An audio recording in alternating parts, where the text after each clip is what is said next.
이런 걸로 생각하면 바르셀로나로 가려고 했던 니코나 래시포드나 모두 연봉을 삭감하려는 어떤 그런 의지를 보여준다고 봤을 때 니콘 진짜였을까요? 모르죠. 이제 니코 얘기는 그만합시다. 알겠습니다.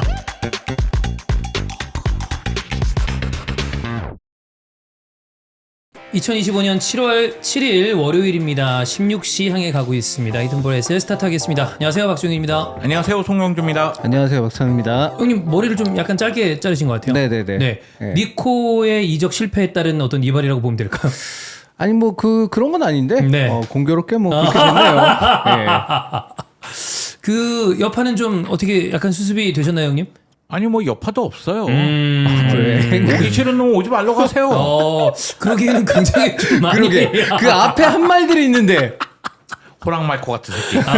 예, 그렇습니다. 어쨌든 뭐 그 건은 그렇게 좀 뭐 마무리가 됐고, 이 래시포드 이후에 뭐 이 얘기를 좀 하긴 그런데 지금 루이스 디아스가 리버풀에서 왠지 나오게 될 것 같은 상황이 좀 그림이 그려진 것 같거든요. 근데 비쌀 것 같은데. 가격은 분명 비쌀 겁니다. 비싸죠. 스페인 언론에서는 7천만 파운드 이상이라고 하는데 제가 네. 생각하기에는 8천만 파운드 이상 갈 수 있어요. 음. 그리고 지금 분위기는 바르셀로나하고 루이스 디아스하고 연결되고 있는 분위기는 맞아요. 그쵸. 왜냐하면 에이전트가 와서 얘기를 나눴다고 하고, 그리고 개인 간의 협상은 무리가 없다는 얘기가 나왔어요. 문제 이제 리버풀의 태도인데, 네.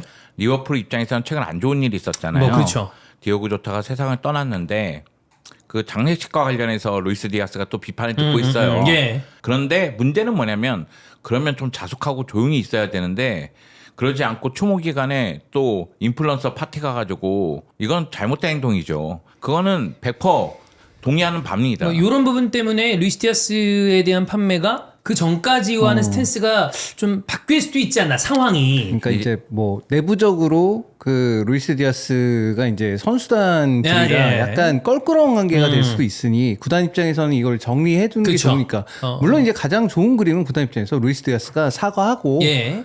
그게 가장 좋은 그림이긴 한데 제일 좋죠. 예. 그리고 리버풀 입장에서는 디오고 조타가 세상을 떠났기 때문에 결국 이제 공격수가 어쨌든 공석이 됐으니 네. 한 자리가. 근데 루이스 디아스를 판다는 것 자체가 굉장히 어려운 문제니, 그렇죠. 그러다 보니까 이제 바르셀로나 입장에서도 플레인 A는 루이스 디아스인데 얜 진짜 어렵다.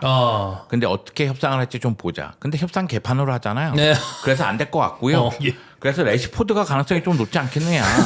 네, 지금 진짜 모든 게 가는 거야? 래시포드하고 연결이 되고 진짜 있어요. 가는 거야, 래시포드? 아니 찬우 형이랑 저랑 이렇게 사실 네. 반은 아니, 농담이죠. 이제 농으로 이제 영정들 재밌게 네. 놀리려고 그러려고 래시포드 얘기를 했는데, 이게 참 아다리가 이렇게 맞을 수가 있어요. 걔가 운이 좋은 애야. 네. 그러니까 니코 이적을 하지 않으면서 결국 나비 효과가 래시포드까지 연결이 되고 그러니까요. 있다. 이런 얘기가 나오고 있고요. 일단 메뉴 입장에서는 넘버 10을 쿠냐에게 줬잖아요. 그쵸. 그 얘기는 래시포드 너 나가라기 이런 때문에. 얘기고, 그리고 래시포드 입장에서는 프리미어리그 클럽을 비롯해서 여러 구단에서 제의가 오긴 왔대요. 아, 근데 오겠죠. 일단은 버티고 있대요. 왜냐면 난 바르셀로나 가고 싶어. 이렇게 얘기하고 있다는 상황이고, 역시 그리고 주급이 엄청 높더구만. 맞아요. 네. 고주급자입니다. 32만 5천만 파운드, 뭐 5천 파운드, 예. 막 이 정도 되더라고요. 그러니까 주급을 낮출 수밖에 없는 상황이니까 낮출 용이 있다고 이렇게 얘기하고 있고요. 그리고 메뉴 입장에서도 보내고 싶으니까 바르셀로나 쪽에서는 일단 임대 후 이적 옵션을 넣자. 선임대 후. 네, 그런 식으로 지금 방향을 정하고 추진을 하고 있는 상황이라고 저는 알고 있는데요. 바르셀로나 입장에서도 니코 영입에 실패를 했기 때문에 루이스 디아스 그리고 래시포드 동시에 지금 진행을 하고 있는 것 같아요. 혹시 그러면 제가 만약에 래시포드가 바르셀로나로 임대를 하든 이적을 하게 된다면 유니폼 한 벌을 선물로 사드려도 될까요? 등번호는 몇 번 받으려나? 예, 제가 영주 형한테 따로 많이 드린 게 없어가지고 그거라도 예. 좀 선물을 좀 드리고 싶은데. 내가 살다 예. 한 시즌에 바르셀로나 유니폼을 3개를 갖게 생겼어 지금. 네, 여하튼 뭐 주신다면 받겠지만 알겠습니다. 안 왔으면 좋겠어요. 물론 이제 래시포드가 한 시즌에 30골 넣은 적도 있어요. 예, 그게 네. 커리어 하이였던 걸로 기억하는데. 커리어 하기고 그 다음부터 지난 2시즌 동안 내리막길이었잖아요. 그거 인정합니다. 그런데 그런 얘기는 있어요. 스페인 언론 내에서 니코보다는 레시포드가 득점력은 더 뛰어나다. 그건 맞거든요. 뭐 그렇죠. 니코가 그래도 좀 아쉬운 게 생산성에 대한 아쉬움이 조금 있는 득점력에 대한 선수였으니까. 아쉬움은 네. 있으니까. 그리고 또 하나는 레시포드가 들어오면 레시포드는 좀 더 다양하게 활용할 수가 있다. 그러니까 그 얘기는 최전방 가능하고 왼쪽 가능하고 뭐 중앙도 가능하고 오른쪽도 가능하니 다양하게 쓸 수 있다. 뭐 이런 얘기를 하고 있는데 역시 훌륭한 선수네요. 그렇죠. 네, 다양한 네. 포지션에 좀 활용을. 근데 제가 생각하기엔 그런 거예요. 그러니까 니코 영입할 때는 니코를 선발로 쓰고 그럼 하피냐를 중앙 쪽으로 돌리면서 어떤 선수가 좀 피해를 받더라도 네. 다양한 패턴이 가능하겠구나. 근데 레시포드 영입한다고 치면 내 생각에는 얘는 전천후 백업이구나. 선발 자리는 좀 무리인가요? 선발은 그냥 하피냐를 왼쪽에 쓰고 중앙에 다니 올모 두는 게 훨씬 더 좋겠구나. 전선 백업이 있는 건 나쁘지 않아요. 좋죠. 그 생각밖에 안 들더라고요. 네, 그러면 라포르타나 데코 입장에서 한번 생각을 해봐야 되죠. 뭐 임대라면 상관이 없지만 만약에 이적료를 4천만 파운드 이상 주고 나서 전천후 백업을 데리고 그거는 간다? 좀 안 되니까. 그건 아니죠. 게다가 연봉도 비싸. 고주급자가 아무리 까는다 하더라도 제가 기억하는 그 바르셀로나에서 뛰었던 잉글랜드 선수가 리네커가 있었죠. 와, 게리 그거 진짜 옛날이잖아. 진짜 옛날이잖아요. 저는 근자에는 기억나는 게 없습니다. 근데 왜냐하면 그게 어떻게 보면 그러니까 크라이프가 이제 팀을 이제 다시 재정비하고 나서부터는 그 바르셀로나가 생각하는 그 축구와 잉글랜드의 축구와는 안 맞아 그냥. 차이가 그냥 너무 안 많이 맞아 나. 그냥. 물론 2003년도에 예. 베컴을 영입하려고 했었죠. 그렇죠. 네, 지금의 회장이 베컴 영입하려고 예, 예, 하다가 예. 또 헛질했잖아요. 그렇죠. 네, 그래가지고 얻어 걸린 게 호나우지뉴였습니다. 맞습니다. 그건 잘 걸린 거죠. 네, 그래서 호나우지뉴가 터졌어요. 네. 그래서 스페인 언론에서는 그런 얘기하더라고요. 야, 베컴 하다가 호나우지뉴 왔는데 호나우지뉴가 터졌어. 이게 처음이 아니야. 그러면 베르캄프 하다가 베르캄프가 안 돼서 데리고 온 게 호마리우인데 호마리우가 터졌어. 그럼 니코 하려다가 안 돼서 데려온 게 레시포드니까 레시포드가 터질 것이다. 그건 말도 안 되는 얘기고요. 알겠습니다. 아니 뭐 잘할 수도 있죠. 그 길도 기원해 보겠습니다. 네, 예, 잘할 그래- 수도 있죠. 근데 아니 뭐 아직 된 건 아니니까. 그쵸. 예. 된 건 아니니까. 한번 또 기대를 근데 바르셀로나는 왼쪽 윙어가 급하긴 해요. 있긴 있어야 된다. 왜냐하면 거기가 해결이 돼야지만 나머지가 이제 차삭 되거든. 왜냐하면 가장 우선순위가 왼쪽 윙어예요. 네네네네. 그래서 거기가 해결이 되면 이제 측면 수비수 정리 들어가고 그러니까 백업을 구하려면 구하고 정리할 선수 정리하고 이렇게 되고 그리고 만약의 경우 뭐 텐센이든 아라오든 둘 중에 한 명을 보낸다면 네. 지금은 아라오는 남고 텐센은 나가는 분위기인데 그러면 미래를 보고 젊은 센터백 한 명 더 데리고 온다 이런 그림이 좀 잡혀 있어요. 그렇기 때문에 일단 왼쪽 윙어 영입이 좀 우선순위다. 순위는 우선순위다. 자, 어쨌든 바르셀로나의 가장 큰 이슈는 니코였기 때문에 굉장히 좀 난감해진 이적 시장 상황을 어떻게 헤쳐나갈지가 중요하고 인텔에는 뭐 되게 딥한 얘기가 아닙니다만 이 둠프리스가 네. 맨시티와 링크가 있습니다. 이제 카일 워커가 번리로 이적을 확정을 지으면서 맨시티도 생각해보면 마테우스 누네스라는 선수를 쓸 수는 있으나 전문 오른쪽 사이드백이 없는 상황이고 뭐 가장 시장이라는 표현은 안 맞습니다. 뭐 인테르가 둠프리스를 내놓은 건 아니기 때문에 근데 제일 핫한 오른쪽 사이드백 중에 하나인 둠프리스가 링크가 난다라는 거는 인테르 입장에서는 뭐 반가운 소식은 아닐 것 같은데 뭐 그 바이아웃이 있다는 얘기가 이제 나와가지고 명확하진 않죠. 7월 중순까지 바이아웃이 있다라는 네. 보도들이 이제 나오기 시작하면서 그러면서 이제 이적설이 좀 불이 붙은 것 같아요. 그리고 어쨌든 뭐 원했든 원하지 않았든 간에 지금 이제 인테르가 좀 개편의 시기를 그쵸. 맞이해서 그래서 나오고 있고 안 그래도 루이스 에니키를 영입했으니까 우측은 그래도 뭐 여유가 있지 않나 그런 생각인데 또 근데 막상 또 둠프리스를 보내고 나면 우측에 그러면 루이스 에니키 그다음 백업은 잘래? 약간 이런 느낌이 돼요. 그러면 이제 무게감이 확 좀 줄어드는데 그런 느낌이 예. 있어요. 둠프리스 몇 년 동안 삽질하다 이제야. 이제 좀 사람답게 이제 플레이하기 예. 시작하는데 예? 둠마치까지 왔는데 그쵸? 그러니까 그래서 그런 것 같고 근데 또 생각해 보면은 그러니까 카이로커하고 이제 둠프리스가 어떻게 보면 결이 좀 비슷하죠. 운동 능력이 대단히 피지컬이 뛰어난 굉장히 좋고 예. 그다음 운동력 좋고 이런 선수들인데 뭔가 야 똑똑하지는 않은 것 같은데 그런 약간 느낌, 이런 느낌도 좀 있고 예. 그래서 그 결이 좀 비슷하니까 그래서 링크가 나는 것 같은데 저는 이 이적설이 신뢰도가 어느 정도 있는지는 모르겠어요 사실. 근데 이제 둠프리스 정도면 이제 나이 생각해 보면 한 2, 3년 정도는 최전성기로 맞자. 좀 딱 쓸 수 있는 선수니까 맨시티나 혹은 다른 클럽들 입장에서 바이아웃이 진짜 있다면 예. 그러면 한번 질러볼만 하지 않나? 안 그래도 요즘 풀백들 구하기가 너무 어렵잖아요. 귀하죠. 뭐 돈이 네. 있어도 선수가 없는 상황이 됐으니까. 그런 상황이다 보니까 그 자리를 생각을 하고 있는 것 같고 물론 이제 과르디올라 감독이라면 뭐 리코 루이스 같은 선수도 썼으니까 그 네. 자리에다 물론 배치만 그렇게 해놨지 실제로 움직이는 건 뭐 전혀 다르긴 했지만 그런 면에서는 그래도 그 정도의 선수가 있으면 좀 든든하게 갈 수 있지 않을까라는 구상은 할 수 있을 것 같아요. 그러면 이제 저도 이 어떤 썰이 되게 딥한 진짜 완전 꼭 저 선수를 사와야 돼까지는 아닌 것 같고 그리고 바이아웃이 얼마인지도 모르겠으나 적정가를 어느 정도로 보십니까? 지금 오른쪽 사이드백 품귀인데 오른쪽이든 왼쪽이든 풀백은 다 귀하니까 둠프리스가 또 나이가 있어가지고 아주 많이 받기는 좀 네, 애매하고 아주 많이 바뀌는 그 지금 바이아웃 금액이 제가 2,500만 유로인가? 저도 와, 그렇게 봤어요.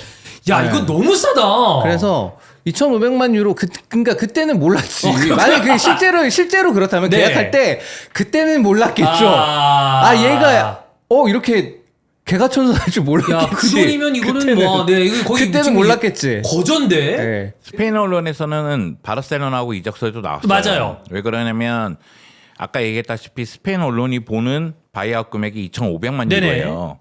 그렇기 때문에 바르셀로나가 둠에게 엄청 당했잖아요. 그래서 고생했죠. 운동신경이 뛰어난 풀백이 필요하지 않겠느냐. 그렇기 때문에 둠프리스 이적설이 나왔는데 꿀애들의 반응은 야 백업 레프트백을 영입해야지. 라이트보다는 레프트가 더 급해. 그리고 그럴 거면 에릭 가르시아하고 재계약 얘기는 왜 나오는 거야? 뭐 이런 얘기가 이제 나온 거죠. 네. 그런 다음에 이제 맨시티하고 또 이적설이 나온 거예요. 그래서 지금은 상황을 봤을 때는 둠프리스가 챔피언스 리그에서 보여준 경기력 생각했을 때 바이아웃 금액은 야 이건 질러볼 만해. 이런 분위기가 조성되어 있어요. 야, 사실 2,500만이면 지나가던 유럽 클럽들 하나 정도면 야 이 정도면 한번 해볼 만하지 않아 정도 금액으로 싼 돈이긴 합니다. 좀 큰 데만 그래요. 여기 바르셀로나 뭐 레알 마드리드 그다음에 프리미어리그 클럽들이나 그 질러볼 만한 금액이지 사실 딴 팀들은 힘들죠. 이 정도는 그래도 좀. 아, 둠프리스 2,500 여태까지 보여준 게 2,500은 너무 싼 거 아닙니까? 그러니까 둠프리스가 보여준 거에 비하면 이제 그러니까 이제 질러볼 만한 금액이 되는 거고. 근데 이제 그 금액도 이 선수가 바이아웃이 있다니까 그럼 한번 질러봐 이렇게 되는 거잖아. 그건 예정에 없던 소비잖아요. 뭐 그렇긴 이게. 하죠. 그러니까 그 지를 수 있는 여력이 되는 팀들이 그렇게 많지는 않을 거라고 봐요. 만약에 바이아웃이 없다 손 치면 저는 이 선수는 뭐 유로로 따지면 4,5천만 유로 정도도 충분히 받을 수 있는 선수 같긴 한데. 저는 그렇긴 개인적으로 한가요? 파리가 영입했으면 좋겠어요. 파리 생제르맹. 네. 거기 하킴이 있잖아요. 둠과 댐이 동시에 뛰면 둠댐. 나의 주적 클럽으로 만들게. 둠댐으로. 네, 이강인은 나올 테니까. 아니 하키미도 인텔에서 파리 생제르맹 갔는데 그쵸? 또 가라고? 거기서 백업 역할 하면 되죠. 예, 둠프리스. 네. 하킴이 뭐 요즘 하는 거 보니까 뭐 절정의 기량이 하킴이 너무 잘해. 너무 잘하더라 진짜. 오른쪽 풀백 중에 1등인 것 같아요. 1등이 요즘. 지금 네. 당장은 올 시즌만 놓고 보면 좌우 풀백은 최고예요. 예. 누누 멘데스, 하킴이 최고고 거기는 거의 다 최고야. 그리고 또 어리고 막 이런 선수들이 마르키뇨스가 실수가 많은 거 그거 문제하고 파초가 빌드업이 좀 안 되는 문제가 좀 있긴 있지만 그래도 그 정도는 그래도 뭐. 전체 베스트 예. 11이 거의 최고 수준입니다. 자 어쨌든 둠프리스가 바이아웃이 이게 맞다면 글쎄요 맨시티 입장에서는 펩이 나는 얘는 마음에 안 들어라고 하지 않는 이상은 긁어볼 만한 아주 뭐 금액이니까. 근데 이제 이렇게 되면은 둠프리스를 만약에 진짜 그렇게 예를 내보내게 들어. 된다면 네. 그러면 이제 또 영입해야 될 자리가 또 생기는 거예요. 그러면 오른쪽 풀백 한 명 더 있어야죠. 한 명 더 있어야 된다. 그러니까 잘렙을 일단 양쪽 윙백의 백업으로 생각을 하고 있긴 한데 네. 근데 최근에 이제 키브 감독이 기용하는 걸 보면은 미드필더로 분류하는 느낌이 좀 강하단 말이에요. 실제로 시몬 인자기 감독도 그렇게 썼었고 네. 그럼 여기를 미드필더로 본다면 그러면 또 윙백 자리가 비는 거예요. 그죠. 오른쪽 윙백 자리가. 그럼 또 영입해야 돼요 여기를 또. 네, 엑토르 포트가 있습니다. 오른쪽에도 쓸 수 있고 왼쪽에도 쓸 수 있고 왼쪽을 원한다면 제라르 근데 잘할 마틴도 수도 있고요. 있어요.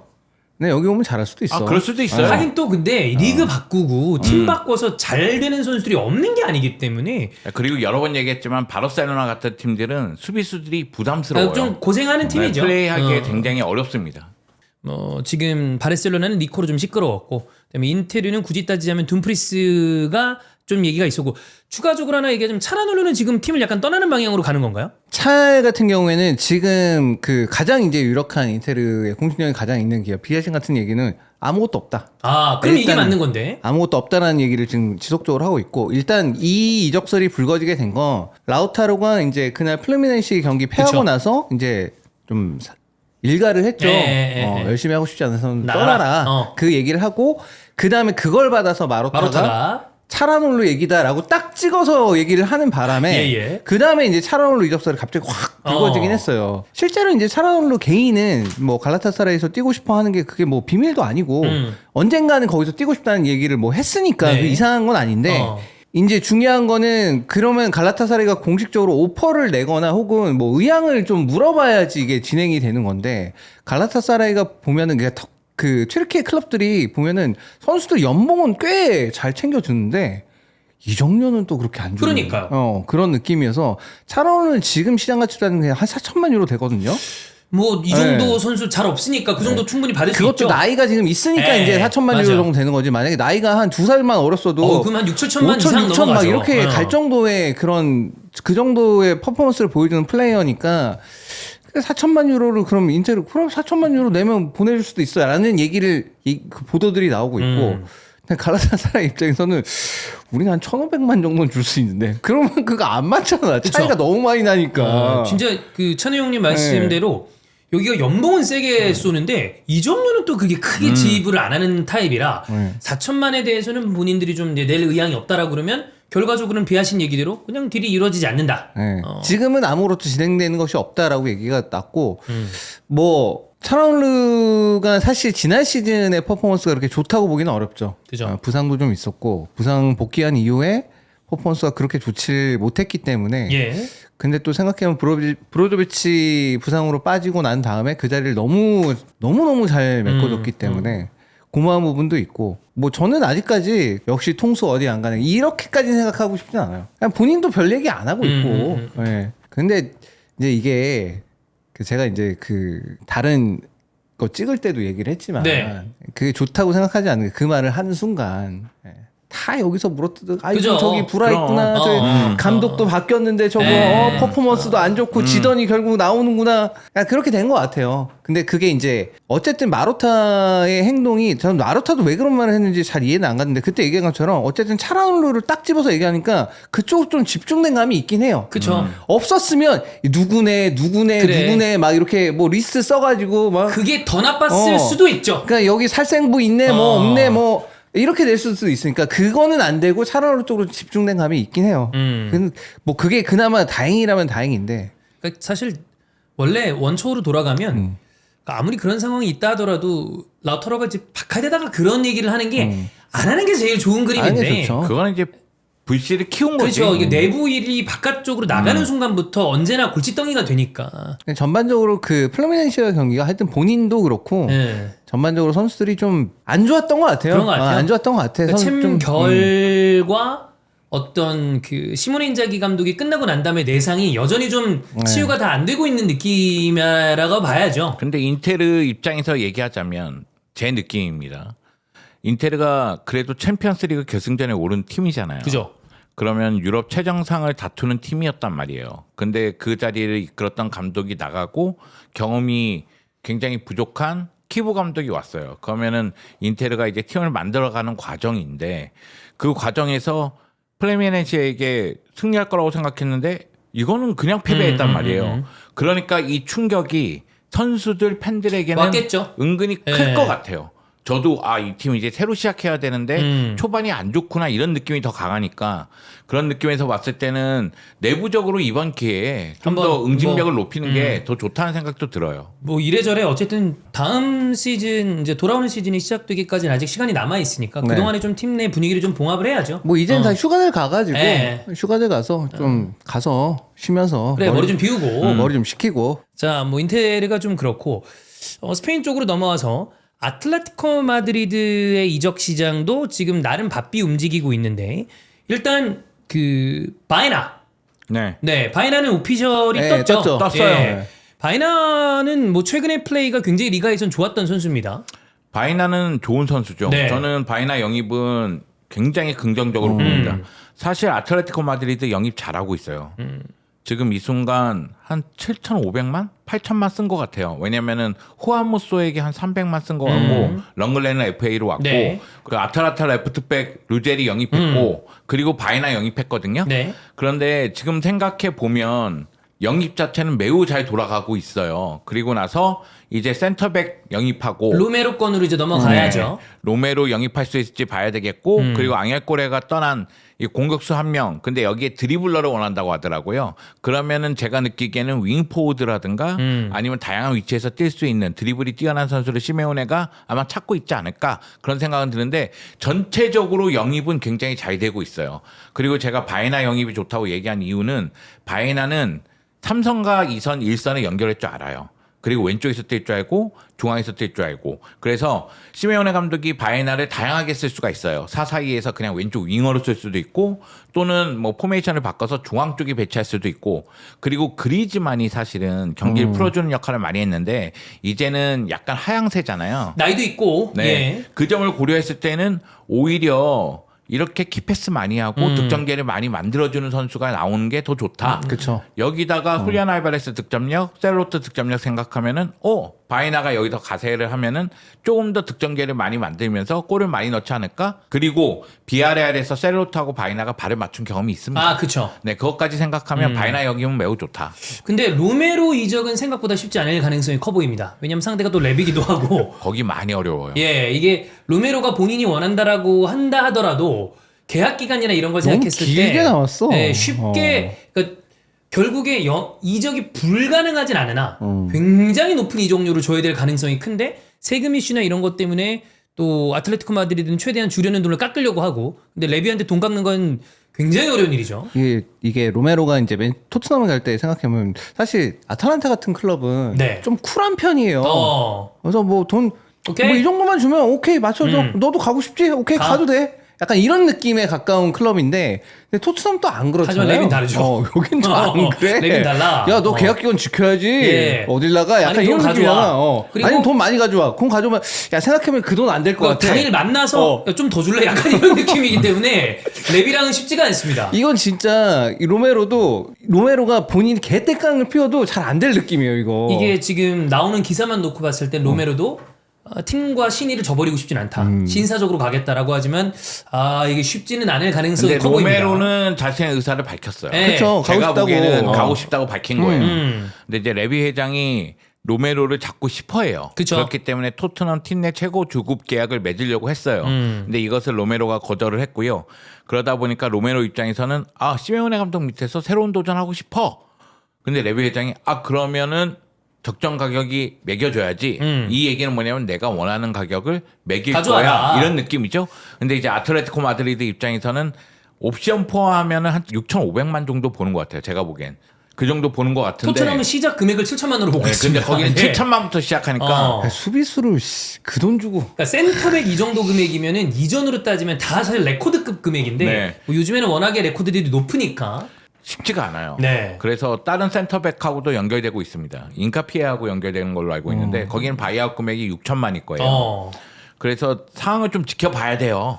근데 아르헨티나 선수들은 시메오네 감독 밑에서 뛰는 걸 또 좋아하기도 하니까. 약간 거기서 느낌이 모여가지고 우리 대표팀 훈련도 여기서 한번 같이 하자 이런 필이잖아요. 아르헨티나 향후야. 네. 보스 느낌이야. 네, 거기서 예. 보스고. 근데 또 다른 보스가 미국에 있잖아요. 그래서 미국에 있는 메시 보스한테 따라가고자 하는 이 메시 수호단이 지금 로드리고 데폴이 마이애미랑 링크가 나고 있습니다. 그건 아마 그 메시의 입김이 좀 들어가지 않았을까? 그러니까 서로 이야기하다 보니까 여기 좋아, 여기서 뛸래, 뭐 이런 이야기가 있지 않았을까라는 생각은 들어요. 왜냐면 네. 지금 로드리고 데폴의 입지가 굉장히 흔들려요. 네. 제가 아까 얘기했다시피 바에나가 왔어요. 그래서 바에나, 루제리로 왼쪽 라인을 완전히 바꾸면 지난 시즌 약점이 왼쪽 라인은 없어지는 거예요. 그리고 바에나를 중앙 쪽에 쓴다고 할지라도 바에나에 그치지 않고 베티스에서 조니 카르도소를 카르도소가 있죠. 예. 근데 조니 카르도소가 진짜 좋은 선수거든요. 괜찮죠. 제가 느끼기에는 공수 능력을 다 갖고 있고 아마 시메오네 감독은 수비적으로 쓸 가능성이 커요. 그리고 바리오스가 계속해서 성장하고 있어요. 예. 그런 미드필더 라인을 봤을 때는 결국은 조니 카르도소, 바리오스 그리고 바에나 여기다가 뭐 상황에 따라서는 갤러거, 상황에 따라서는 코케 그러면은 로드리고 데폴 자리는 애매해지죠. 없게 되는 거잖아요. 그래서 로드리고 데폴을 팔 것인가 말 것이냐 이런 이야기가 또 나오고 있어요. 근데 지금 상황에서 로드리고 데폴이 떠난다면 어디로 갈 것이냐 이런 이야기를 나눴을 때 물론 이제 로드리고 데폴을 원하는 데는 맞겠지만 메시가 또 부르면 로드리고 데폴은 데폴 지옥까지 갈 스타일이잖아요. 네. 난 어디든 간다. 글로 갈 수도 있겠다 이런 생각 들더라고요. 메시 형이 부른다면 지옥 어디라도 간다. 아니 근데 인터 마이애미 데폴 같은 선수 좀 필요한 것 같긴 해요. 근데 네. 그 인터 마이애미 경기를 사실 제대로 볼 기회가 좀 없다가 네. 이번 클럽 월드컵을 통해서 봤는데 참 그 수준이 좀 네. 많이 처참해서 어쨌든 간에 데폴 같이 그렇게 좀 많이 뛸 수 있는 선수가 그죠. 들어가면 좀 나아질 것 헐 같긴 해요. 나아지겠죠. 헐 나아지겠죠. 그리고 메시한테 미안한 얘기인데 팀이 좋아지려면 자기 친구들 부르면 안 됩니다. 왜냐면 공격수가 36살이 2명이고 네. 미드필더에 36살이 있고 예. 루이스 수아레스 하는 게 없어. 그래 너무 늙었어. 이거 보면 이거 큰일 나겠는데 이런 생각이 드는 거예요. 오히려 이제 미드필더 라인에서 좀 많이 뛰는 젊은 선수들이 있는 게 더 효과적이지 않을까. 그렇습니다. 어쨌든 이 아틀레티코 마드리드는 이적 시장을 또 영주형 표현대로 잘 보내고 있다라고 보면 될 것 같고, 자 이탈리아로 오겠습니다. 유벤투스가 조금 움직임이 있었습니다. 일단 조나슨 데이비드, 조선대. 예, 예. 조나슨 데이비드가 캐나다 공격수거든요. 저는 개인적으로 이 선수 약간 항상 바라보고 있었거든요. 데려가는 팀 똥된다. 약간 그 느낌으로. 아 얘는 근데 작년부터 말이 너무 많이 나와가지고 여기 인테르도 있었어. 몇 년 전부터 바르셀로나도 있었어. 네, 이 선수가 딱 좋은 포처니까 어디랑도 링크가 나는 선수였는데 아스날도 링크 항상 있어가지고 제가 몇 경기를 봤어요. 근데 아참은 잠수 그냥 타더라고요. 그래서 조금 싸한데 아스날 안 왔으면 좋겠는데 그 느낌이었는데 어쨌든 FA로 유벤투스로 네. 갔습니다. 그러다 보니까 블라우비치는 지금 약간 애물단지가 돼서 매각 얘기가 나오고 있는 상황이잖아요. 공격 라인에는 좀 변화가 있을 것 같습니다. 그렇죠. 뭐 이거 어떻게 보면 블라우비치는 일단 구상 외인 것 같아요. 네. 일단. 그리고 그렇게 생각하는 게 맞고 당연하고. 예. 너무 일찌감치 폼이 그냥 다 떨어져가지고. 재기가 좀 어려울 것 같긴 한데 어쨌든 조나선 데이비드 왔으니까 예. 일단 요걸 하고 그다음에 콜로무아니 같은 경우에도 다시 한 번 더 이제 유벤투스 입장에서는 한 번 더 임대를 원하는데 발생제르맹 그건 안 해줄 것 같고 야 사! 뭘 또 빌려das어 그냥 사지 그 생각하죠 그거죠. 당연히. 예. 근데 이제 있으면 괜찮거든 어쨌든 유벤투스 입장에 써보니까 막 이 선수가 엄청나게 솔리드한 건 아니지만 그래도 있으면은 그냥 쏠쏠하고 그러니까 다시 좀 데려오고 싶어 하는 것 같은데 이게 틀어졌을 때는 아마 다른 대안을 생각하겠죠. 근데 네. 그 대안은 일단 블라우비치가 팔린 다음에 이제 생각이 되겠죠. 그죠. 이 여력이 없을 테니까 이제 블라우비치가 그래도 모르겠네. 얘를 돈을 얼마를 받을 수 있을지를 모르겠는데. 근데 이게 뭐 여러분 뭐 그냥 이제 나오는 얘기 중에 하나입니다. 지금 여러 팀들이 링크가 나는 와중에 블라우비치가 25-26 시즌 전체를 결정하더라도 그 다음 시즌 FA로 나가겠다. 근데 이게 진짜라면 유베 입장에서는 진짜 최악인 건데. 최악이죠. 근데 그 계약을 그러니까 선수 입장에는 이게 당연해요. 자기가 지금 리그 내에서 거의 최고 연봉 받고 있거든요. 그렇죠. 그러면 왜 이적을 나가? 할 네. 이유가 없지. 근데 이게 왜냐면 그런 거- 이적하는 순간 얘는 거의 반토막 날 수 있어요. 무조건 얘는. 그렇게 돼야죠. 그 자기 연봉이. 근데 사실 요 나이 때 선수면 사실 시즌 전체 결정하면 이게 본인의 어떤 그 폼이나 이런 게 떨어질 가능성이 있는데. 현실 인지가 된 거야. 나는 폼이 낮구나. 그냥 내 어차피 실력이 더 떨어질 이 것도 정도구나. 없어. 그러면 그냥 기다렸다가 연봉 많은 대로 가야 되겠다. 그렇게 할 수 있죠. 사실 금전적인 부분만 생각하면 블라우비치 선택 이상한 일은 전혀 아닙니다. 그렇다는 게 아니죠. 예. 이 돈을 못 받고 그러니까 거의 반토막 가까이 난다면 그럼 2년치 아니야. 그렇죠. 지금 받는 게. 그죠. 1년 있으면 2년치를 받을 수 있는 거 아니에요. 예. 그러면 있는 게 낫죠. 근데 유베는 그렇게 되기 전에 어떻게든 좀 매각을 하고 싶을 텐데 쉽지는 않고. 이거 쉽지 않아요. 진짜 어려워. 왜냐면 이게 구단이 유벤투스가 오퍼를 오케이 그 정도 이 정도면 괜찮아 받아줘. 선수가 개인 합의가 안 될 거 아니에요? 그러면 못 받겠는데. 나 그러면 안 돼. 왜냐면은 연봉 문제에서 걸릴 거 아니야. 그죠. 그래서 이거 사실 해결하려면 그냥 FA로 풀어주는 방법도 생각해야 돼요. 상호 계약 해지. 네, 근데 그러면 이제 유벤투스가 꽤 많이 이쪽에 돈을 줘야겠죠. 위약금도 주고 그래야 되니까. 네. 뭐 지금 아릴랄이나 빌라 쪽에서 링크가 있다고 하는데 글쎄요. 이 빌라가 돈이 없는 클럽은 아니나 이번에 챔피언스리그 티켓을 못 따면서 PSR에 좀 이제 묶입니다. 그러는 순간 이 정도 고주급을 과연 줄 것인가 이 선수에게. 그러니까 그러니까 블라비치는 약간 그거 같아요. 선수 개인의 야망은 여전히 좀 있는 것 같긴 해요. 자기는 그래도 유럽에서 뛰고 싶고 그 유벤투스는 어쨌든 유럽 최정상의 클럽이기 최고의 때문에 클럽이니까. 여기에 있는 거 괜찮고 여기에 있는 것뿐만 아니라 플러스 자기는 돈도 많이 받아. 그러니까 괜찮은 거예요. 자기 현재 상황은. 근데 내가 이적을 한다면 뛸 수 있고 그 다음에 뭐 챔피언스리그 나가고 이런 네. 클럽으로 가고 싶겠죠. 그러면 연봉 조금이라도 깎을 수는 있겠지. 근데 오퍼가 들어오는 게 생각해 보니까 그 정도의 클럽들이 이 선수를 원할 것 같지 않단 말이에요. 그러니까 이제 애매한 거죠. 그럼 그러면 그냥 나 여기 있는 게 낫다. 이 생각인 거죠, 뭐. 근데 아주 네. 간단하게 얘기해서 지금 발등에 불 떨어진 건 유벤투스밖에 없어요. 유배죠. 블라우비치는 아유 한 시즌 놀더라도 난 돈 땡가땡가 나오니까 이 돈 받겠다 이 생각하고 그냥 여유를 가질 수 있는데 유벤투스는 이번 여름에 팔아야 되거든요. 팔아야죠. 안 그러면 FA니까. 이런 걸로 생각하면 바르셀로나로 가려고 했던 니코나 래시포드나 모두 연봉을 삭감하려는 어떤 그런 의지를 보여준다고 봤을 때 니콘 진짜였을까요? 모르죠.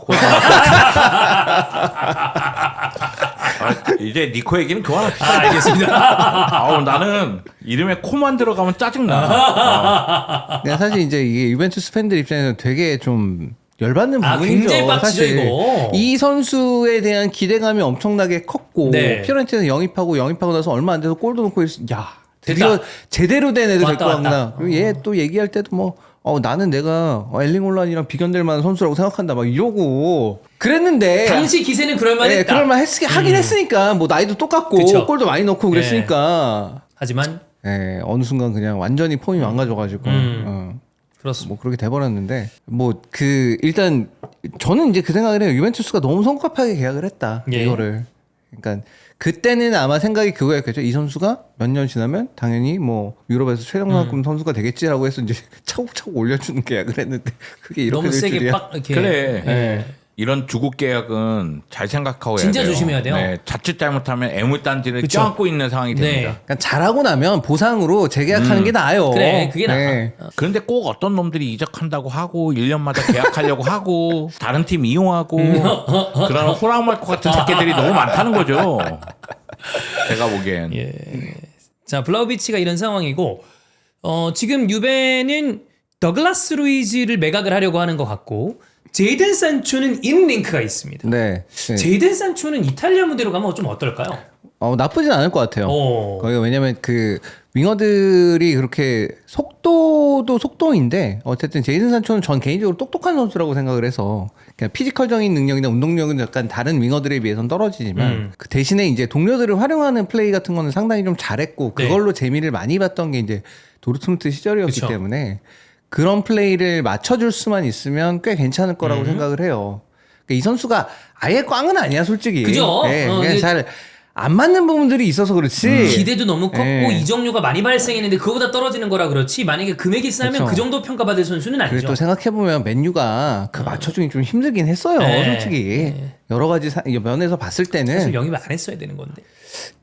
저는 이제 그런 것들이 있으면 잘 맞춰줄 거라는 생각이 좀 들어서 특히나 이제 유벤투스는 어쨌든 미드필드에서는 좀 많이 뛰면서 활약할 수 있는 선수들이 네. 좀 있기 때문에 그런 선수들이랑 합을 맞추면 꽤 괜찮은 작업들이 나오지 않을까라는 기대는 이제 하고 있어요.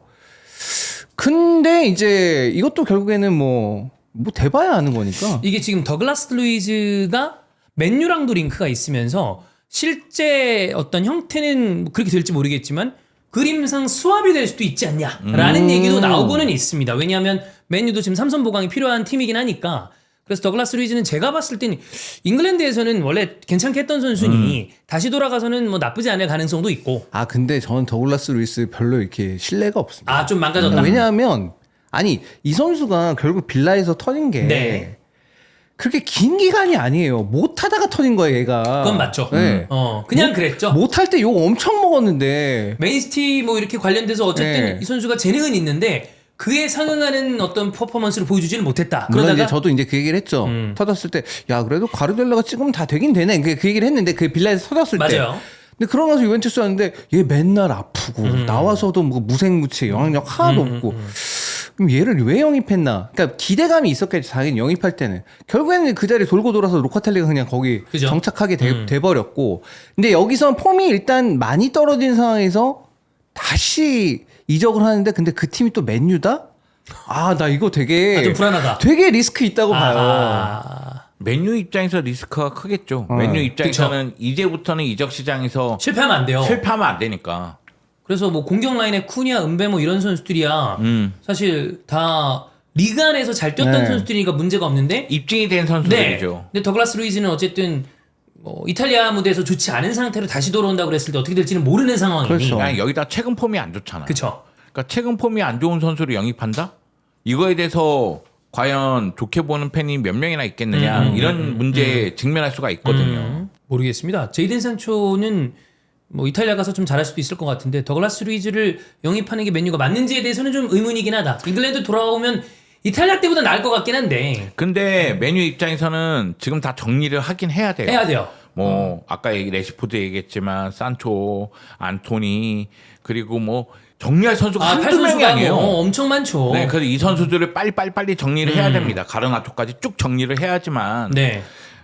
다음 단계로 도약할 수 있기 때문에 어떤 방법으로든 정리하는데 초점을 맞출 필요성은 저는 있어요. 이게 약간 궁금한 건 만약에 이제 더글라스 루이스를 영입했다고 쳤을 때 그러면 이 선수가 어쨌든 수비력이 좋은 선수는 아니란 아니죠. 말이에요. 6번 자리에 서긴 하지만 그럼 이거에 대한 어떤 전술적인 봉안이 될 수 있는 아이디어들이 있어야 되는데 그게 있을까? 저는 맨유 얘기가 네. 나와서 말인데 계속 의문인 게 은베모랑 쿠냐를 이 돈 주고 만약에 둘 다 쿠냐는 영입이 됐고 은베모도 곧 아마 뭐 결정이 되지 될 않을까 것 싶은데 같은데. 예. 근데 둘 다 흔히 얘기하는 그 공미 성향을 띈 선수잖아요.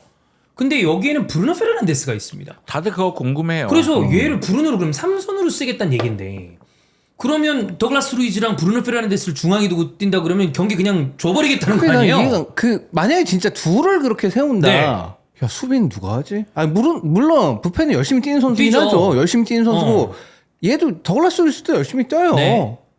못해서 그렇지 수비를 잘 못해서 그렇지. 그래서 만약 예를 들어 4-2-3-1을 쓰는 팀이라 그러면 브루노 공미, 뭐 은베모 오른쪽, 왼쪽 쿠냐, 그리고 밑에 우가르테랑 더글라스 루이즈 뭐 그러면 대강 그림이 좀 나옵니다. 아 뭐 이렇게 하려나 보다. 근데 3-4-2 하나를 계속 쓰는데 어떻게 쓰려고 그러지가 되게 의문이에요. 근데 이거는 제가 느끼기에는 일단 머릿속에는 그렇게 그려져 있을 거예요. 네. 얘기한 대로 쿠냐하고 응베모를 최전방 스트라이커 밑에 두고 부페를 3선에 내린다. 다만 둘 중에 한 명이 문제가 발생했을 때 부페가 올라간다. 그러면서 좀 여기서 좀 로테를 돌리는 방향으로 간다. 이 생각이 좀 있지 않을까? 그런 생각은 좀 들어요. 네. 근데 지금 메뉴 입장에서는 저는 쿠냐 영입도 좋고 응베모 영입도 좋다고 생각을 해요. 하지만 확실한 스코어가 없으면 이 영입들이 과연 얼마나 효과를 볼 수 있을까? 메뉴는 스코어가 필요합니다 지금. 골이 필요하죠. 뭐 또 호일룬으로 갈. 어우, 예. 그건 아닌 것 뭐 같아요. 지르크지도 스코어라고 보기는 어렵고. 그렇죠. 예. 중복 자원들이 많아요 지금 보면은. 그러니까 지르크데이도 걔도 보면은 걔도 이제 9번은 아니고. 그죠. 2선 느낌이죠. 네, 아래에서 많이 움직이는 스타일인데 그런 선수들을 또 지금 영입한다는 얘기니까. 거기에 마운트도 있어야 돼요. 여기 정리를 어떻게 하는 건가 약간 그런 생각이 좀 들긴 해요. 물론 그 느낌은 있어요. 아모린 감독이 원하는 선수들로 선수단을 구성하는 건 맞아요. 그렇게 근데 해줘야죠 일단. 지금 판을 완전히 없는 분위기거든요. 그러면 이거는 돈이 엄청 들어간다는 얘기인데 네. 선수 정리를 잘할 수 있을까? 근데 메뉴 선수들이 인기가 있을까? 가만히 생각하면 인기 있는 선수들은 원하는 구단들이 이적료를 깎으려고 해요. 그렇죠. 그런 거 보면은 메뉴 입장에서는 이거 쉽지 않겠다 이런 생각이 들 수밖에 없죠. 뭐 하여튼 뭐 SL의 맨유 얘기가 좀 길어질 이유는 없습니다만 되게 다 좀 축구 좋아하시는 분들은 어떻게 하려고 그러지? 약간 의문이긴 합니다. 거기에 중첩되는 자원들이 굉장히 많이 배치가 돼 있어가지고. 자 어쨌든 유벤투스 얘기를 좀 드렸고 이제 지금 클럽 월드컵이 4강입니다. 첼시는 플루미네세랑 경기를 하고 그렇게 생각하면 울산이 참 어려운 팀들 많이 만났습니다. 울산이 2골이 넣었습니다. 예, 울산이 플루미네스에게. 플루미네세 유일하게 2골 넣은 팀이야. 굉장히 어려운 팀을 많이 만났어요. 그리고 레알 도르트문트 뭐 네. 마지막 퇴장자를 감안한다 하더라도 울산이 어려운 싸움을 했다라고. 근데 갑자기 좀 뜬금없는 얘기인데 말콩 울산 온다면서요? 예. 와, 오늘 이씨. 저도 봐가지고. 예. 근데 저는 이것도 물론 이제 말컹은 K리그에서 보였던 그 파괴력 자체가 엄청났던 엄청났죠. 선수긴 한데 진짜 어마어마했죠. 네. 이제는 시간이 많이 흘렀잖아요. 그때 그 말콩이 이제 나이가 좀 꽤 과연 들었는데 그게 될까? 약간 이런 느낌도 있긴 해요. 어떻게 될지 근데 모르겠습니다. 뭐 어쨌든 간에 울산이 열심히 노력합니다. 지금. 예. 자, 그리고 이제 반대편이 파리 생제르맹과 레알 마드리드 경기인데 기대하는 분들이 많습니다. 왜? 파리 생제르맹은 뭐 챔스 우승팀이니까 오케이. 레알 마드리드 팬들이 굉장히 즐거워하고 계십니다. 그렇죠. 좋아할 만해요. 야, 이게 진짜 감독이 진짜 중요해요.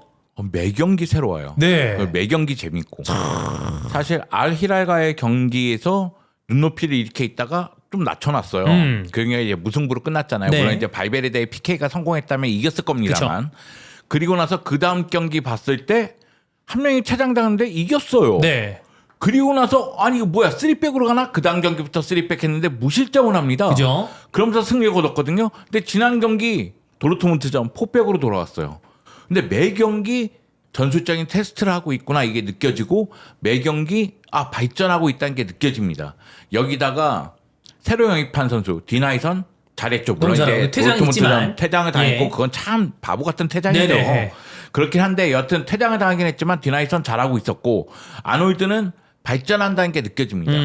그리고 사실 기대하지 않았던 곤살로 가르시아가 저도 얘가 뭐야 이거 아니 공격수가 이런 식으로 나오나 이런 느낌으로 모든 경기 공격 포인트예요. 예. 4골 1개 도움입니다. 5경기 치는 동안 매 경기 공격 포인트를 했기 때문에 그것도 참 인생이 얄궂은 든 게 음바페가 급성 맹장염인가 위장염으로 빠진 그 시기에 선발로 나와서 맞아요. 일단 엔드릭도 지금 부상이란 말이에요. 네.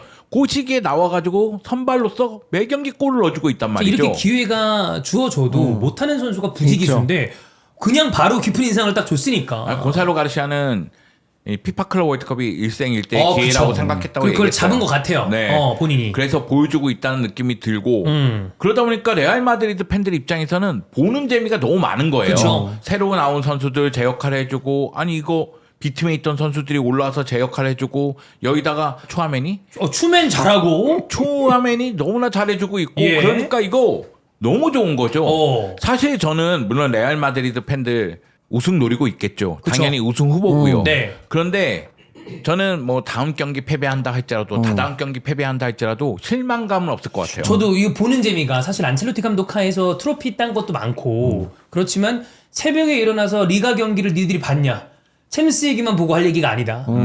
레알 마드리드 팬들은 리가 경기 때마다 너무 취약 시간대 일어나서 너무 재미없는 경기를 봐야 한다라는 얘기를 진짜 많이 하셨는데 요 정도 경기 내용을 보여주면 한 3, 4개월은 경기 보는 재미로 설사 좀 진다 하더라도 와 축구 재밌네 이러고 보실 수 있는 그림이 나오고 있는 것 같습니다. 안첼로티 감독의 축구 자체는 수비 시의 사사이고 공격을 전개할 때는 공격수들에게 공간을 많이 줘요. 그래서 공격수들이 호흡이 맞아떨어질 때는 아름다운 축구가 나옵니다. 네.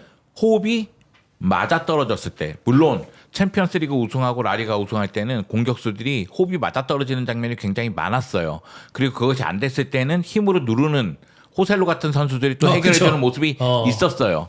그런데 안첼로티 감독의 문제 중에 하나는 음바페가 오면서 동선이 겹치는 문제라든가 이런 문제. 물론 많은 분들이 그거 많이 해결했잖아 이렇게 얘기하시긴 하지만 그런 부분에 대해서는 세부적인 섬세한 전술 지시가 들어가야 되는데 안첼로티 감독은 덕장 아니면은 선수들하고의 관계 그리고 공격수들에게 창의성을 끌어내는 것 이런 걸 굉장히 높게 평가하는 감독이다 보니까 이런 거에 약했단 말이에요. 그런데 사비 알론소 감독은 3백일 때 어떤 식으로 4백일 때 어떤 식으로 미드필더에서 유기적인 움직임을 어떻게 가져가느냐 공격수들을 측면 플레이를 어떻게 시키느냐 이런 게 매 경기 테스트하는 모습도 나오고 그러니까요. 정말로 유동적이고 유기적이에요. 이렇게 해놓은 다음에 리가 딱 들어가면 굉장히 훌륭하게 딱 준비가 돼 있는 팀이 되지 않을까. 기대감이 굉장히 높아졌죠. 보는 맛이 있다. 제가 레알 마드리드 바르셀로나 긴장되시나요 지금? 긴장하죠. 저는 바르셀로나 이번 시즌 긴장 많이 해야 된다고 생각해요. 왜냐하면 레알 마드리드에게 있어서 피파 클럽 월드컵 매우 중요하다고 얘기한 건 사비 알론소 감독이 뭔가 실전처럼 테스트하는 기회가 있었어야 돼요. 그 테스트를 피파 클럽 월드컵에서 하고 있는 거예요. 딱이죠. 네, 여기다 레알 마드리드 영입은 계속 잘 이루어지고 있어요. 뭐 카레라스라든가 몇몇 선수들 이제 영입이 또 이루어질 것 같은데 네. 어떻게 될지는 봐야 됩니다. 영입이 잘 이루어지고 있다는 생각이 들고요. 반면에 아틀레티코 마드리드는 지난 여름에 돈을 많이 썼어요. 그래서 공격수들 영입했습니다. 그런데 여기다가 문제가 발생했고 그 문제점을 이번 여름에 고치려고 해요. 그래서 선수 영입을 추진하고 있고 이번 여름에도 1억 유로 이상 쓸 거예요. 뭐 지금 아까 말씀을 드렸던 것처럼 바이나나 로제리나 많이 하고 있으니까 카르도소도 그렇고. 그런 측면에서 봤을 때 아틀레티코 마드리드도 다음 시즌 발전할 겁니다. 근데 바르셀로나 입장에서 얘기하자면 바르셀로나는 지난 시즌에 상관왕을 차지했어요. 그죠? 그리고 지난 시즌에 정말 재미난 축구한 거 맞습니다. 그런데 지난 시즌의 문제점을 올 시즌에도 드러낼 가능성이 어느 정도 있고요. 특히 수비 라인에 대해서. 그리고 지난 시즌에 보여줬던 게 있기 때문에 다른 팀들이 그 점에 대해서 파이법을 갖고 나올 가능성이 커요. 그렇기 때문에 바르셀로나 지난 시즌보다 발전된 모습을 보여줘야 되거든요. 네. 근데 선발 라인업의 변화를 봤을 때 니코의 영입이 가장 큰 변화였어요. 선발 라인업에서는. 영입했다면. 했다면. 네, 근데 그 했다면. 호랑말코 같은 새끼가 10년 재계약을 하면서 그런데 그 자리에 레시포드가 없네요. 아틀레틱 윈스. 그 네. 마지막 그 아틀레틱 윈은 진짜 네. 대박 아닙니까? 와. 진짜 나는 야 구단 오피셜 영상에 야, 그거를 그런 거 그렇게, 박아놓는 애, 와. 와 씨. 아니 바르셀로나 입장에서도 뭐 SNS를 통해서 알았다는 얘기도 있고 그리고 라민 야말도 SNS를 보기 전까지 몰랐다는 몰랐다. 얘기가 있어요. 그래서 배신감을 굉장히 크게 느꼈다는 얘기가 있는데 여하튼 그걸 떠나서 바르셀로나 입장에서는 다가오는 시즌 고생할 가능성이 크기 때문에 이번 여름 잘 보내야 된다. 그런 말씀을 드리고 싶고 레알 마드리드가 가장 무서운 건 맞아요. 네. 그리고 최근 레알 마드리드에 이 정도로 전술가형 감독이 온 적이 있었나?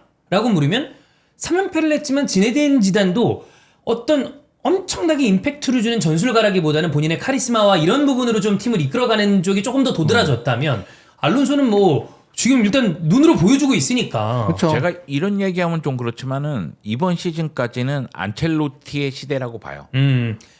지금 돌아오는 25, 26 시즌까지는 네, 왜냐하면 안첼로티 1기부터 2기 끝이잖아요. 예. 그 안첼로티 다음엔 지단 감독이 있긴 있었지만은 안첼로티의 영향을 받았다고 저는 생각을 해요. 근데 안첼로티는 덕장에 가깝고 지단은 용장에 가까워요. 용장. 그러니까 지단 같은 경우에는 이스코 시프트 같은 그런 거 전술적인 썼죠. 변화를 그쵸. 하긴 했지만 어. 지단의 카리스마를 바탕으로 해서 라커룸 장악을 확실하게 하는 모습이 나왔거든요. 그런 모습을 봤을 때는 사비 알론소하고는 차이가 있죠. 사비 알론소는 지장에 가깝죠.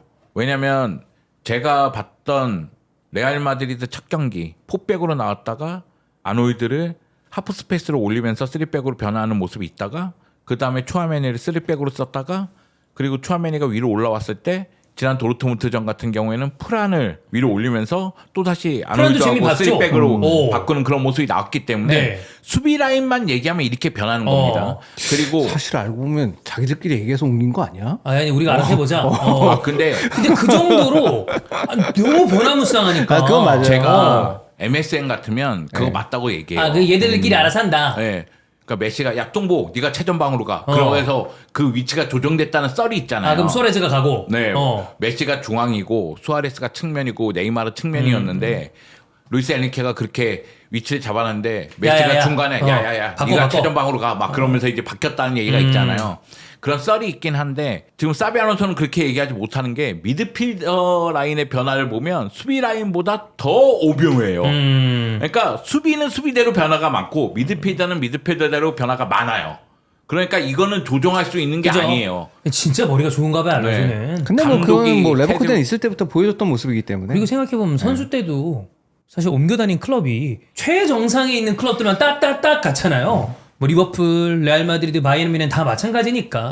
저는 굉장히 놀란 게 초아맨이 쓰는 것도 되게 놀랐고 그리고 오른쪽 라인 공격을 조합하는 능력이 너무 좋다는 생각이 들어서 솔직하게 얘기해서 저는 레알 마드리드 오른쪽 측면 무섭지 않습니다.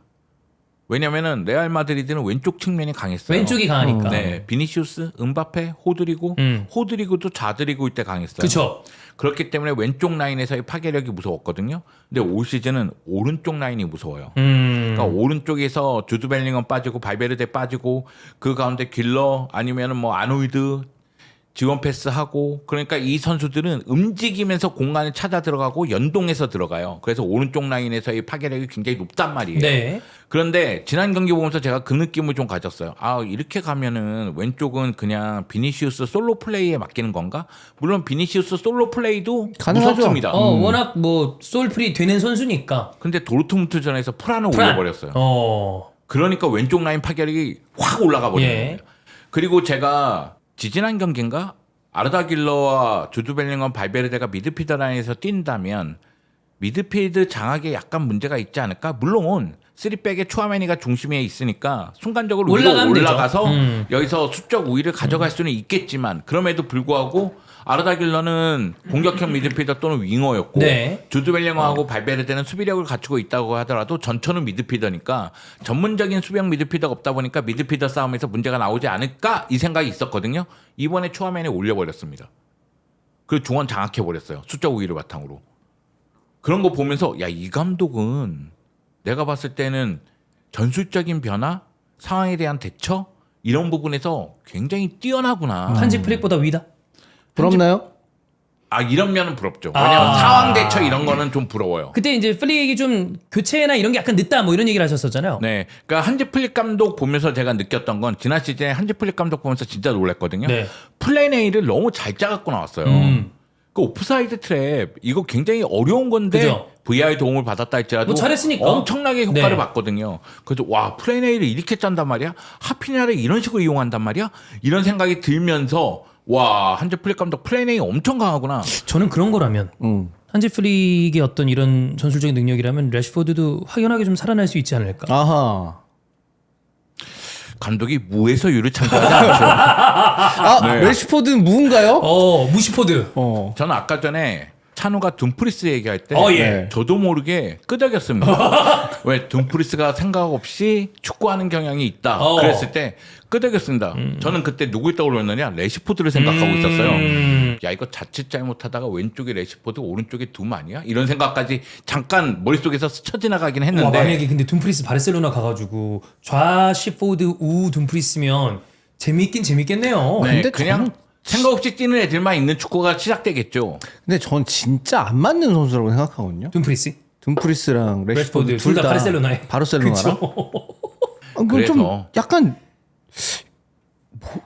뛰면 되게 이상할 것 같아요. 네. 왜 저런 선수를? 아니 물론 약간 네덜란드 사이드백은 라이치거도 그렇고 뭐 반브론코스트도 그렇고 걔네는 똑똑한 근데 진짜 선수였어. 똑똑한 걔네는. 느낌이니까 근데 둠프리스는 진짜 피지컬로 미는 선수인데 반브론 코스트는 정말 지능적인 면이 그쵸. 있었고 라이즈거는 지능적이자 못해 한 번 더 생각하면서 실수가 많았어요. 아 또 그것도 그렇죠. 패스 미스 더럽게 많았습니다. 맞아 미스가 많았습니다. 네, 그런 기억이 나고요. 사실 뭐 저는 뭐 둠프리스는 관심 없으니까 알아서 하라고 하고. 래시포드만 관심 있으시군요. 네, 레시포드 결사반대 운동을 해야 되나. 그런데 지금 전체적인 흐름은 레시포드 같아요. 느낌이 그런 근데 것 같아요. 래시포드 진짜 영입되면은 걔는 진짜 인생이 얼마나 잘 풀리는 애야. 그 사실 아. 저는 약간 빌라 가면서 얘도 이제 우리가 생각하는 탑 오브 탑 클럽에서의 커리어는 끝났구나라고 생각이 됐는데 웬걸 바르셀로나가 이런 그림이 나올 거라고는 근데 뭐 바르셀로나가 루이스 디아스를 더 우선순위에 뒀다고 하니까 가능하면 좋겠다 네. 이런 생각은 좀 드는데 뭐좀 지켜보긴 해야 네, 됩니다. 좀 왜냐면 지켜보긴 해요. 네, 저희가 래시포드 얘기를 했지만 뭐 아직 뭐 가까워졌다 이런 건 아니고 본인이 그냥 오매불망인 것 그치. 같아요. 네. 네. 저 그 레알 마드리드 보면서 다시 한번 느꼈습니다. 그 레알 마드리드 선수들의 전술적인 수행 능력이 정말 뛰어나다. 머리 좋은 선수니까. 초아멘이 보면서 느끼고 네. 발베르데 보면서 느끼고 주드 벨링엄 보면서 느꼈고요. 초아멘이는 제가 생각할 때는 그 2선과 3선의 핵심 같아요. 왜냐하면 사비 알론소 감독이 초아멘이를 상대에 따라서 어느 위치에 두느냐에 따라서 레알 마드리드의 무게 중심이 바뀔 가능성이 있고요. 아래에 두느냐 하나 위로 올려 쓰느냐. 그리고 얘는 아래에 두면 한 칸 위까지 플레이 가능하죠. 그리고 중앙에 두면 한 칸 위까지 플레이합니다. 쉽게 얘기해서 얘를 센터백에 두면 수비형 미드필더 역할까지 어느 정도 소화를 하고 수비형 미드필더 역할을 맡기면 중앙 미드필더 역할까지도 어느 정도 소화를 가능해요. 레알 마드리드의 마스체라노?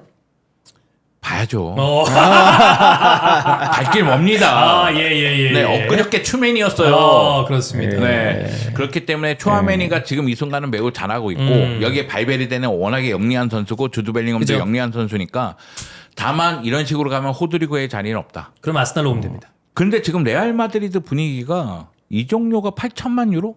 뭐 이런 식으로 이제 책정됐다는 얘기가 흘러나오고 약간 있어요. 돈 맞춰주면 그래 우리 이게 원래 레알은 사실 돈 맞춰주면 보내는 타입의 팀이라 물론 이제 호드리고는 그 피파 클럽 월드컵 4강 진출한 다음에 4강 진출했다. 할라 마드리드 이제 2경기 남았다. 이런 식으로 이제 레알 마드리드 충성심을 SNS를 통해서 네. 보여주긴 했어요. 레알 마드리드에서 경기가 이제 2경기 남았다고 얘기하는 거 아닐까요? 그런가요? 예. 네. 아주 그냥 아니, 시나리오를 그러니까 그런 식으로 쓰나요? 호드리고는 본인은 나가고 싶지 않아 하는 그런 것 게 같아요. 거의 확실하고. 네, 본인은 무조건 있고 싶어 하는 것 같아요. 있고 싶어 하는 게 거의 확실하고. 근데 팀이랑 감독은 이래저래 해가지고 만약에 다 맞아 돈이 그러면 뭐 약간 이런 느낌으로 그런 생각하는 게 느낌인 것 아닌가. 같아요. 근데 이제 중요한 거는 그러면 이제 호드리고를 영입을 원하는 팀들이 호드리고를 어떻게 설득하느냐. 그렇죠. 구워 삼는 거. 그게 이제 중요하겠죠. 사비 알론소 감독은 호드리고하고 면담에서 필요하다고 얘기했고 유벤투스 전에 호드리고는 중요한 임무를 수행하고 있다고 얘기를 했지만 호드리고를 안 쓰고 썼습니다. 있어요. 피파 클럽 월드컵 3경기에 나왔고 선발은 한 경기입니다. 아리라이전. 그리고 전체 출전 시간이 90분 약간 넘어요. 그러니까 되게 그러니까 많이 못 뛰고 있는 거죠. 그러니까 마치 구상이 없는 것 같은 네. 그런 느낌을 주고 있고 서브 근데 서브라기에는 너무 거물인데. 그렇죠. 네. 네. 그리고 제가 느끼기에는 사비 알론소 감독도 호드리고를 데리고 간다고 친다면 호드리고 출전 시간이 좀 더 늘어야 돼요. 왜냐하면 주드 벨링엄이 피파 클럽 월드컵 끝나고 나서 어깨 수술에 들어갑니다. 그러면 한동안 못 나올 가능성이 있어요. 그러면 그때는 호드리고를 이용한 전술에 대해서 테스트를 하고 바로 활용을 해야 될 거 아니에요. 근데 호드리고를 지금처럼 안 쓴다? 이거는 내보낼 생각이 있나? 이런 생각이 좀 들고 있는데. 레알 입장에서 안 팔아도 그만이니까. 근데 지금 상황을 봤을 때에는 금액만 맞춰주면 내보낼 수 있을 것 같고. 약간 그런 빌. 네. 그리고 이제 파리 생제르맹 또는 뭐 아스날 이런 클럽들이 군침을 흘릴만 하다는 느낌은 듭니다. 파리도 지금 링크가 있긴 있습니다. 네. 네. 파리 가면 또 못 뛴다. 근데 파리는 지금 이 순간 너무 좋아요. 네, 그러니까. 아니 파리 가면 그 이제 크바라랑 경쟁해야 되나? 네, 크바라 근데 또 오른쪽으로 가나? 그러면 이제 오른쪽에 두에 뭐 바르콜라 다 있는데. 근데 두의 역할이 또 있어가지고. 네, 그래서 바르콜라는 뭐 좌우 다 뛴다니까. 뭐 이쪽은 그런 거. 아스날은 지금 마르티넬리 트로사를 다 팔 생각하고 있기 때문에 이쪽이 좀 낫지 않나라고 보입니다. 자, 이탈리아로 네, 예. 넘어가죠. 밀란은 지금 그 전체적으로 여기도 이제 판 교체를 전체 해야 되는데 네. 잘 되고 있다고 봐야 될까요?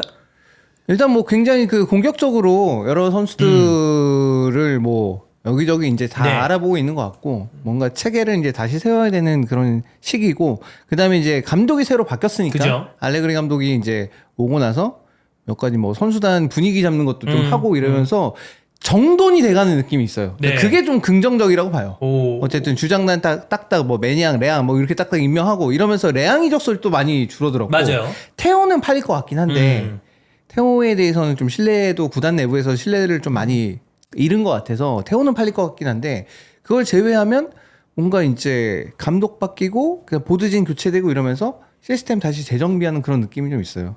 어쨌든 밀란에게는 이제 뭐 유럽 클럽 장전을 못 나가게 됐으니까 이번 시즌 리그 내에서 좋은 성적을 거두는 게 제일 1순위고 그러자면은 좀 선수단이 지난 시즌에 안 좋았던 선수들 좀 갈아서 바꿔가지고 이제 나가는 게 중요한데 그런 의미에서는 원래 이 팀이 레드버드가 산 다음부터는 젊은 선수들 위주 그다음에 약간의 가성비 그러니까 이런 게 섞여 있는 건데 그런 기조 자체는 유지하되 뭔가 틀은 잡혀가는 그런 느낌이 있어요. 다행으로 보여요. 그림이 나쁘진 않아 네. 보인다. 그러니까 뭐 베나세르 같은 선수 나가고 예. 뭐 야사리 같은 선수 링크 나는 것도 그것도 괜찮은 거죠. 지금 공격 라인에서는 그 로렌초 루카나 아니면 레테기 그리고 기라시 뭐 이런 선수들 링크가 있는 상태고 그리고 사멜레리치가 4번 받았고 네. 뭐 이런 거 기타 등등이 좀 있는데 블라우비치 링크는 뭐 그게 크게 보진 않아도 될 것 같고요. 그거는 이제 크게 보지 않아도 될 것 같고 그냥 알레그리 감독이 갔으니까 약간 낸 거 아닌가? 아마도. 근데 밀란으로 간다면 블라우비치가 자기 연봉 걔는 반도 더 깎아야 될 것 한 같은데 4분의 1 때려야 되지 않습니까? 밀란이면 더 깎아야 될 것 같아요. 근데 이제 본인이 진짜 뭐 알레그리 감독 안에서 더 뛰고 싶어 아니면 뭐 그래도 밀란이면 뭐 크게 이동하는 건 아니니까 그쵸. 그것도 아주 좋은 팀이니까 본인이 마음 먹는 거 아니면은 쉽지 않을 것 같은데요. 축구적인 선택보다는 지금 일단은 그 경제적인 선택을 좀 블라우비치는 하는 게 아닌가라고 먼저 보이긴 합니다. 우리가 뭐 그의 속내를 알 수는 없지만. 근데 뭐 우리가 뭐 그 안에 블라우비치의 내부의 마음을 알 알 수 수는 없는 없죠. 거니까 절대 알수 밖에서 없죠, 쳐다봤을 때는 네. 아니 그러니까 그 선수 개인의 입장이 이해가죠. 네, 그럼요. 누가 본인 연봉 깎습니까? 아니 프로 선수잖아요. 네. 당연히 이제 돈과 연결될 수밖에 없는 부분들이 있어요. 그런 부분은 다 뭐 이해를 해야 되는 부분이죠. 이게 사실 뭐 한 20만 원에서 10만 원 깎는 게 아니잖아요. 그렇죠. 한두 푼이 아니기 때문에. 20만에서 10만 원 깎아도 그것도 열받지. 빡치는데. 퍼센테이지로 열받죠. 따지면 절반인데. 예. 아니 근데 이건 또 그리고 블라우비치를 뭐라고 할 수도 없는 게 그러니까 무슨 그런 계약을 누가 하라 그랬냐고. 너무 좀 계약을 좀 세게 했어. 네. 그래서 어쨌든 밀란의 이 전체적인 판 바꾸기도 진행 중이기 때문에 네. 요거는 추후에 새로운 업데이트가 있으면 아마 사실 어찌 보면 공식적인 이적 시장이 이제 스타트한 거나 다름이 그렇죠. 없습니다. 네. 빨리 움직인 팀들이 6월에 움직였던 것 뿐이지 그리고 8월 있고 그래서 그리고 지금 또 그러니까 클럽 월드컵 뭐 탈락한 팀들이나 이제 아니면 지금 참가하지 못했던 팀들이나 사실 지금 다 휴가가 휴가예요. 있어요. 다 놀러가 있어서 7월 중순 말쯤 돼야서부터 더 움직임이 있을 그때부터 겁니다. 이제 뭔가 좀 더 그쵸. 적극적으로 움직이고 뭐 구체적인 네. 얘기 나오고 에이전트들은 지금 막 바쁘게 막 여기저기 막 뿌리고 프로필 돌리고 있겠죠. 지금 막 돌리고 있어요. 여기 어때요? 뭐 네. 여기 거기 뭐 자리 자리 어떻게 남는다는데 돼? 뭐 이런 상황이죠 지금은. 그래서 뭐 아까 EPL 때도 얘기 드렸지만 지금 너무 급하게 막 달달 볶을 시기는 아니다라고 네. 보시면 될 것 같습니다. 자, 여러분 그러면 오늘 SL을 이렇게 마무리하고 다음 주에 찾아뵙도록 하겠습니다. 고맙습니다. 감사합니다.